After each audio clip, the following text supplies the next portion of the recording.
episode 9 of season 2 of Fever Dream Diaries. Today, Becca, we are going to be taking it back to, dare I say, one of the most important, most pivotal times in our lives. A time when everything changed and we really gained our independence. And that is when we got our driver's licenses. We were legal, finally. We were legal, well, at least for that. 16. Yeah, that's legal. Legally, you can have sex in New Hampshire at 16. Oh, did you know that? No, I don't feel... there's a lot going on in New England, guys. There's a lot going on. But to keep up with tradition, Becca, would you like to read our first Reddit post today? Of course. All right, so let's read. Does Gen Zers driving and gaining independence depress anyone else even more than we already were? That's just assuming millennials are all depressed, which I don't think is a wrong assumption, but God bless. I mean, Haley's been choosing these Reddit posts, and I feel like there's a theme of sadness, darkness. You can kind of see into my soul by the posts that I've chosen. Let's dive in. So, the fact that 2003ers can drive and even wrote a whole ass song about it, thanks Olivia Rodrigo, makes me feel like a boomer unironically. Even 05ers, assuming a few still start when they're 16. I think this was written a couple years ago. It just feels wrong. I even tried to tell my friend's daughter it's overrated and another thing you have to pay for and worry about maintaining. Not to mention it's destroying the environment. They're not wrong, but damn. I know. I never really thought about that at all when I was a kid. That's probably why The earth is in its state. God bless. I know it's petty of me, but I know psychologically it's because seeing people who seem almost like babies to me, since I'm 33, almost 34, growing up and gaining independence makes me feel even worse about myself, not finishing a 4-year college degree or fulfilling my potential and being unmarried and no kids. I'm just turning into that Elvira type of quirky middle-aged aunt type who has a perpetually dirty mind and has punk rock hot topic energy and still feels 16. This person sounds fun. This is me. You wrote this, I feel. I don't think this writer is giving themselves enough credit because at first they're like, I'm sad I didn't finish my degree, I'm not married, I don't have kids, but then they describe themselves as being like Elvira. Quirky Elvira? That's so fun. That sounds awesome. I bet she has cats. I have to imagine. And that's amazing. I almost feel like Zers remaining as much like kids as possible is a security blanket. Because when they're doing adult things like driving, working, etc., it's like they're not only catching up to us, but making me feel less and less relevant. That I really do feel protective of them, especially the leftist activist types that people can be outright toxic and cruel to.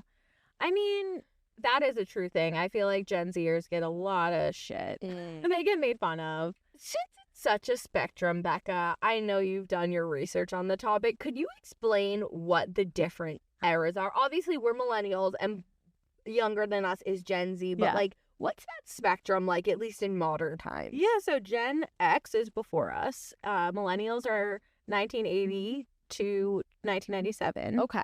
And Gen Z, I think, starts in, 67. Gen X, sorry. Oh, I was like... Gen X is, 67 to 80. Okay. 65 to 80. So that's, our parents' generation. But we have older parents. My parents are boomers for sure. My parents are, on the cusp, but boomer is the generation before that. And then the generation before that was the greatest generation because they fought in World War II and they grew up during World War I. They deserve that title for themselves. This writer, though, I guess, so back to the question, does Gen Zers driving and gaining independence depress anyone? I don't think it depresses me. Maybe scares me a little because I know what I was like driving at 16. Yeah, Scary. It gives me hope that they might not be as anxious and weird as people assume that generation will be. If kids can drive and work and go to school, then they can't be that paralyzed with anxiety, right? I would think so. I mean, They're working past it. They're taking the steps instead of just staying at their parents' homes and not doing anything. Yeah. They're jumping out there. We ain't seen nothing yet when it comes to anxious and weird because I think when those COVID babies start to grow up, bless. Is that going to be Generation Vid? What are they going to call Generation Vid? No, let's not carry COVID with us. I don't want to carry COVID with us. Generation Rona. Generation 19.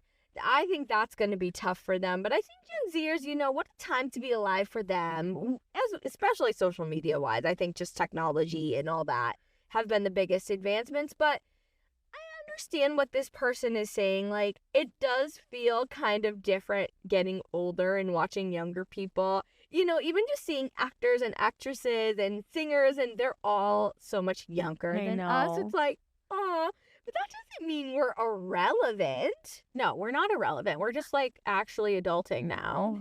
It had to happen eventually, for better or worse. I actually hate that it had to happen eventually, but Same. it's better than the alternative, and that's what I'll always say. The alternative is death. I was going to say it beats the alternative. So absolutely.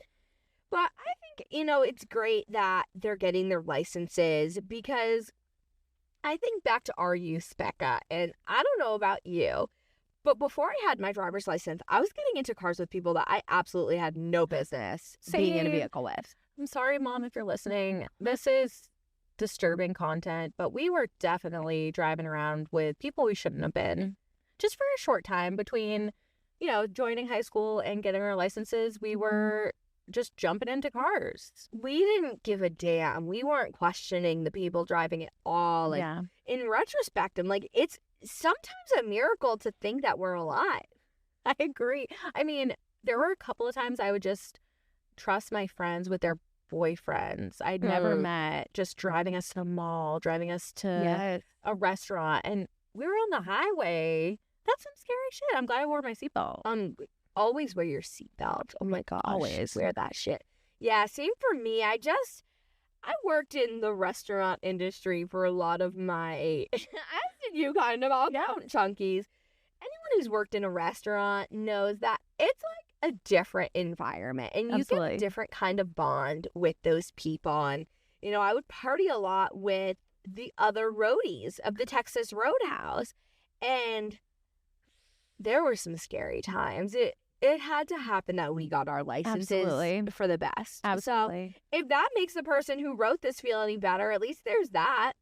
They need to know that they're not irrelevant. They're very important, and their Elvira vibes matter.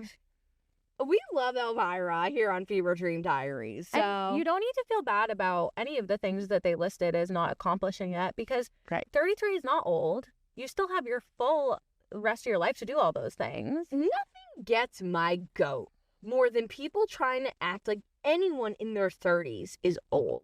Even 40s, dare I say. Right. Like, that's not old. I think, like, maybe once you hit 50, you're getting You old. gotta own it, though. Yes. Yeah. You have to own it at that point.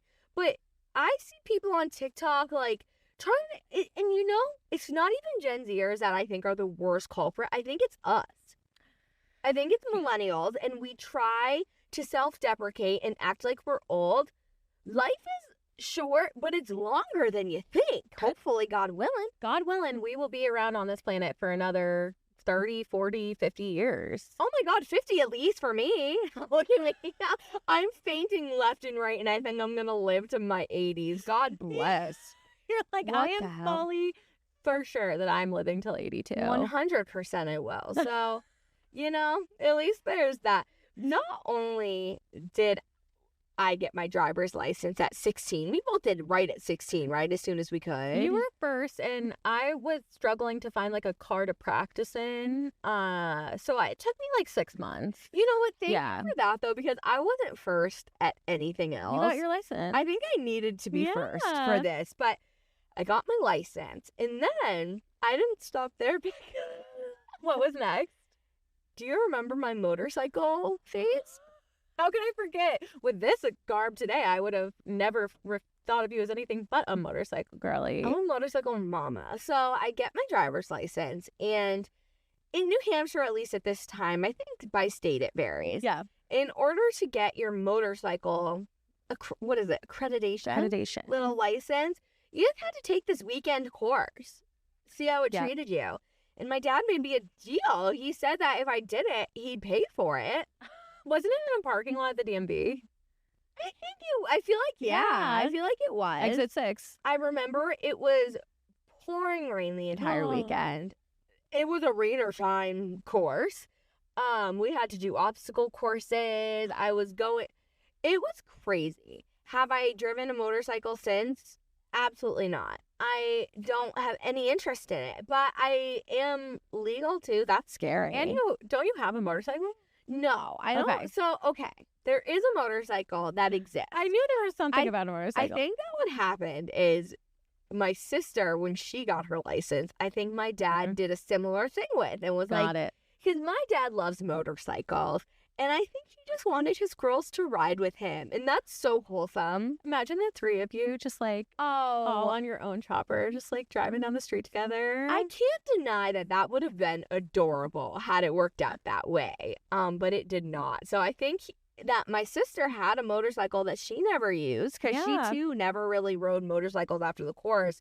So I think part of the bribe was that I could use that motorcycle. I don't have any interest. I'm not a thrill seeker in any way.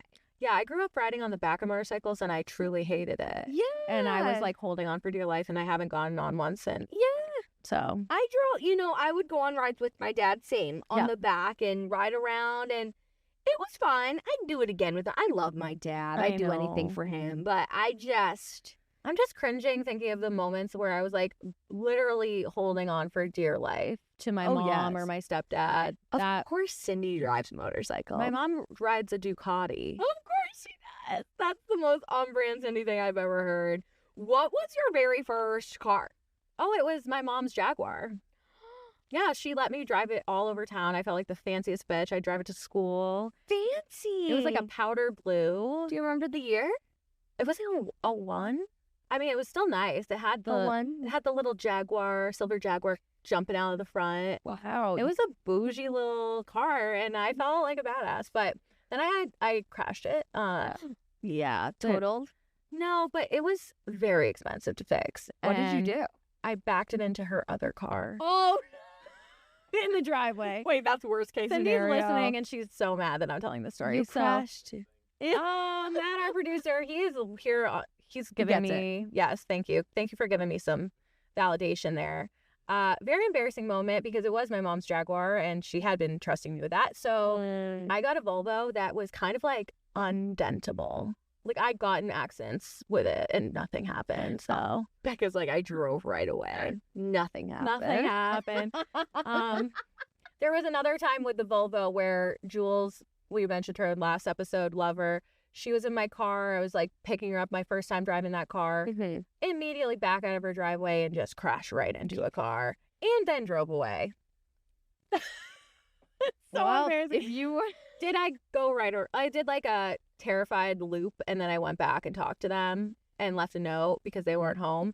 But I was ready to drive the fuck away from that house until I realized it's right across the street from my best friend's house. I feel like you added that last part to the story because you didn't want to incriminate yourself and say you actually did just No, drive I away. did. I fully dealt with insurance. I did drive away to the end of the street, calmed down, and came back. Sometimes you do need to leave the situation for a second, though, and like If I return. wasn't 16, I would have known. That is the Right. worst thing you can do because if the cops get involved Oh my and somebody gosh. calls and says, somebody just smashed my car and drove Right. away, they're not going to care why you came back. Yeah, you're a criminal at that point. So Yeah. Jules was the one who really like talked me off the ledge and was like, Someone had to. yeah, shout out. Now she lives in Indonesia and we don't see her, but love that girl. God. I hope she's listening. My first car was also powder blue, actually. I remember so the that's something we have in Kia. common. She Kia was Rio. yes, a 2003 Kia Rio named Sugar Mama. Sugar I did mama. total her though. So Oh, sad. We don't have to talk about We it. don't need to go back to that dark time, but eventually we got cars, and that's all that matters, ladies and gentlemen. And that Yes. just means Becca and I could hang out so much more. Thank God. One of our favorite activities. So we were kind of event planners even then. We were. We loved to have big group dinners Oh my gosh, that was our favorite thing. and invite all the girls in our class. And I think that brings us to our next note to talk about, right, Becca? Yes, absolutely. Look at us still being the same exact people we are today, just making up like big group events. Yeah, like It's yes. so real. That's so us. We're just bringing people together, all right? This one starts. Becca Babe. Okay, Friday. Do you maybe want to get a bunch of people together and go out to eat? Maybe the 99. Sorry to the 99 for all of the times we went and bothered you guys. With that being said, the 99, we actually love you. And if you want to sponsor us, we would come back and we'll leave the other bitches at home. The fourth just left me another depressing voicemail and message. Oh no. He wants to stop annoying us, yet he calls 1,000,000 times. I'm so sorry. I'm so sorry. I don't know. We were going through a rough patch with We were him. going through a rough patch with the fourth. What was that? Were we just... I mean, we talked about him so much in the first season, and now you just keep making references by, like, calling me the fourth. So maybe you were just, like, trying to figure out where we stood. I don't know. We all have to at some point, right? Anywho, it moves on. Oh my god, I saw yours and Sam's English project today. And if I may say so myself, it's pretty hot. The fact that I'm describing an English project that way. And it would have been from, like, the year before, and you, like, found it. Because I definitely didn't have English that year. That's hot. That's so hot. Oh my gosh. What do I say? Thank you, Jesus. Zac Efron is not gay. Now, did I think that Zac Efron was going to be my husband? I think that's why you were worried about it. Yeah. I was worried about him being gay. I found out that Channing Tatum was bi, which we've yet to, like, fully confirm, but I'm pretty sure that's true. My internet sources might not be as reliable as I once thought. But That's nonetheless, I was really grateful that Zac Efron was not gay because I had plans to marry him. I had a butter knife in my hand, but then heard Slide Alongside, and I was all set. Shifty. We have mentioned Slide Alongside in every episode of this podcast. For real, though. So, like, I'm just saying next season we need to get him on for an interview. OMFG, I'm writing this paper in English about how bad my Spanish teachers have sucked. Another theme. I hope we get those jobs. Oh my gosh. Shit. Call me the second they call you if they do, okay? I have to work with you. I never see you. OMG, you would have died at lunch. Jane ditched Sam to go get lunch with me. Haha. She was so pissed. Don't forget to write that maniacal note for my mom to find. Love you, dear. Poor Doreen. She was always being harassed. We were always making plans to just, like, mess with her. Why did we harass Doreen so maniacal often? No. What does that even What does that mean? mean? But anywho, you might be wondering, Haley and Becca, how did you afford at this age? You know, you just bought cars. You're You in high didn't have a school. job. You didn't really. Yeah, clearly we hadn't been working at that point. How did we afford to go to all those dinners? Well, the answer might surprise you. We couldn't. We couldn't afford it. It was not okay. It was not okay. And I remember a very specific unfortunate time where we went out with like 15 to 20 girls. And It was a birthday. Can you tell them what happened? Yeah, so Haley and I got picked up by my dad at the end of the night, and I think we shared with him that we did not have enough money to cover the tip for the server, who had just really worked their butt off for 15 young women. And imagine being a server and having to wait on us at that time, especially, like, and that would have been, if it was 15 of us, that was like a $300 bill. minimum. Yeah. So my dad, God bless, shout out to Keith, he gave the server like a full ass tip. That is so It's beautiful. really And nice. I don't think I'd be able to sleep at night to this day if he hadn't. We'd be going back to Chili's in Nashua. It was chilly. It was. I remember exactly, like, him pulling up, us coming out and saying, like, hey, we don't have enough money for a tip. And we knew at least that we needed to leave a tip. At least we had that in us. Like, because my family, I have a family of people in the restaurant industry, so I kind of knew that vibe. Was the same for you? Did Cindy ever do that? My parents are not, like, servers, but they are just really good tippers. I feel like they're, like, very good at that. Yeah, So I think, like, we both just knew, like, it didn't sit right with us even then.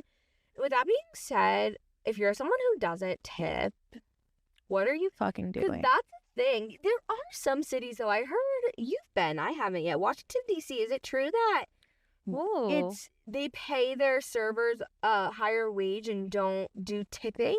I don't know about DC, but I feel like I've been to Burlington, Vermont, which is like a little bit different, but it's also like a leftist community. Sure. And they will split the tips with the serving and the kitchen staff. So that's good. I think that's pretty cool. That's really nice. So yeah, Give everyone a share. Yes, that's what it was like when I worked at the Texas Roadhouse. Really? Because I was just a host. Yep. But the servers would always tip share with us, Love which that. was really great. And I love the Texas Spread the Roadhouse. love, right? They can sponsor us too if they want to. 99 in Texas Roadhouse, duke it out. Did we eat Texas Roadhouse last night for dinner? Yes, we did. We did eat Texas Roadhouse, but It could have been free if they sponsored us. So maybe next time. legendary margaritas. We'll talk so much good shit about Texas Roadhouse till the cows come home. Oh my God, even if I they love that don't place. ever give me a dime, I love them to death.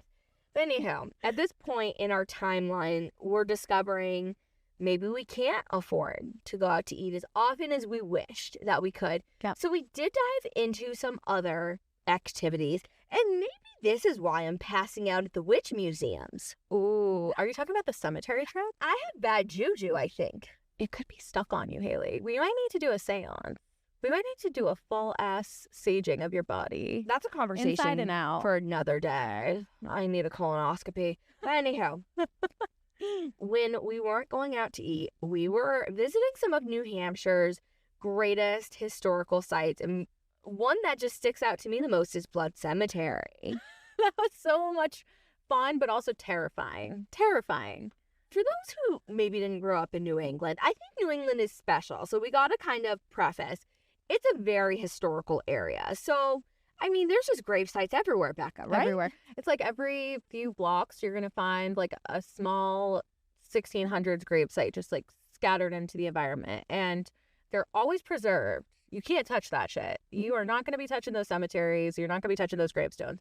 But we kind of like build around it.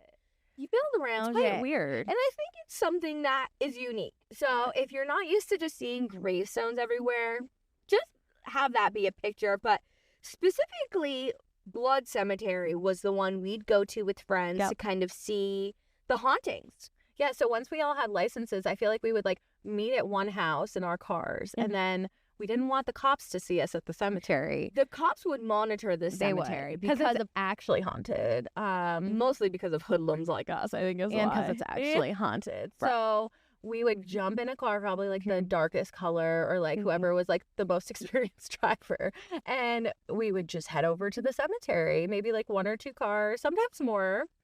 And this cemetery is very haunted because there's a stone that apparently like moves over time, right? Isn't that it? We would go to look for the stone and see if it had moved. Right.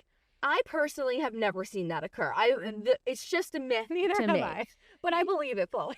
Becca believes it, and we tried to see it. It's the ghost of Abel Blood. Obviously, it is. So Blood Cemetery was named after this man Abel, and he has a cursed stone. And this is like full New Hampshire ghost lore. Like everyone knows about Blood Cemetery curse. So we would just drive there and shut the lights off and wait. Get out of the car. We would fully walk up. We shouldn't have. No, that's There's- terrifying. And also, if you were a predator at that time or you were a bad person, You like, could have been waiting there. what a place to snag some children. That was horrible. That was horrible. But Blood Cemetery, like, that wasn't something that could still be occurring because I remember my mom actually told me stories of when she was a teenager and her friends would do the same thing. And, Really? and she's serious. She won't even go near that place now. I wouldn't want to drive by. She actually probably doesn't even know that I've been there. She'd probably, Doreen's She's probably gonna upset know. right now. Doreen, Sorry, Haley's not doing well, and we need to get her some help. We need to stay on. You so- can't say that she'll fully believe it, Becca. Stop. Another piece of, like, I think I'll include it in Ghost New Hampshire Yeah. lore was Little Red Schoolhouse. Was that haunted? Well, it was on a cemetery, was it It was not? definitely haunted. You're right. So Little Red Schoolhouse is pretty much self-explanatory, but it's the school from, would you say, the 17 or 1600? like the oldest school in Nashua. So they preserved it. It's the oldest school in America. And it is in It could Nashua, New be. Hampshire. And we would go there on field trips. Yep. And just do old-timey things like, eat a little maple syrup on some snow. Yep. You would take a big piece of paper, put it against a headstone, and you couldn't really read the gravestones, if you will, because they're so old. They're like this. The lime has just like preserved it. You cannot read anything. It's completely decrepit. But if you take some crayon and you kind of like go over it on the paper. You can kind of read what it says. And yeah, I mean, of course I fainted at the Salem Witch Museum. Now that I'm saying all this out loud, like there's so many spirits just with their claws clenched into me From right Nashua, now. New Hampshire. Yeah, how could there not be? And Salem is like so also spooky and haunted. That makes sense that you would just be going from like Nashua haunts to Salem haunts. So Stop. Spirits, stop. Stop following me. I know I'm a good time gal. I know I'm a fun ride, but I need you to let go of your reins. have you ever seen a ghost? I don't think so. No. The reason why I say it like that, I've never like seen Yeah. anything, but I did have an experience where like I felt a presence. Mm-hmm. That's Have so you? scary. Yeah, once that I can like. I had other people there, so we all feel like it was a thing. And I believe it. I just, paranormal, if you're listening, like I don't want any part of that. And I think a lot of that is the people who see it are a lot of times the people who are welcoming it and Right. like kind of like curating that experience for themselves. And I love that for them, but it's not for me. Got it. So no more Salem visits, no more Little Red Schoolhouse visits, No. and definitely no more Blood Cemetery visits. Sorry, Doreen. I didn't know it was such a big deal. For sure, we can't be. I was so going back young and there. innocent, I and now I'm know. not. So I know. Well, with that being said, everyone, we really hate to be the bearers of bad news, but our next episode is our season finale, Becca. Can you believe it? Give you a little taste of what's to come next season. How about a word for our sponsor, though, real quick, Becca? Yes, so Black Owl Studios is letting us use their amazing space in Portland, Maine. We are so lucky and blessed to be here, looking cool, feeling comfy, and thank you so much. We're living our best lives. If you're ever in the Portland, Maine area, be sure to hit us up and hit up Black Owl Studios. We'll see you next episode for the finale.